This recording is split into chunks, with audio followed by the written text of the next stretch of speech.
Hello, may gabi ka na itong tanan. Guys. Na-feel ba ninyo kung sila-feel na ako karukat? Parang takna o mga panahon na naman. Sa una bitaw no maglakaw bitaw tas kadalanan safe kaayo. Pero karon murag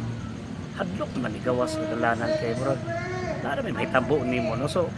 amping-amping kita ato ginabantayan ato mga anak bitaw natay mga anak tika nga mulakaw gabi kay daghan na kita mga dungog karon nga mga balita nga tuwa dito ay nakita mo sa ilaha so ampingan jud nato atong members ng kapamilya especially sa mga batanon karon kay impulsive kayo kung sila sa auto mao jud buhaton so ato gitagan advice sa mga kabataan nga karon panahon na dili gid siya safe the field gid na nato unlike before na safe yung kayo nga ato ang kuan kay siyempre mga security aspects sa tuang kaso prinsipyo okay kayo so mag-amping kita dili kita magdinanghag o di kita magkumpiyansa sa panahon kay basig na abay mga mahitabong dili maayo sa pagkinabuhi okay so dapat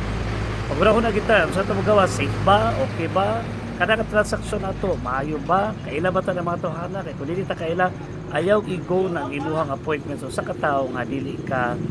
mo kabisado o dili mo siya kailag kayo kay basig lahi ang tumong sa imong kinabuhi plus ang ato ang lugar dili safe okay so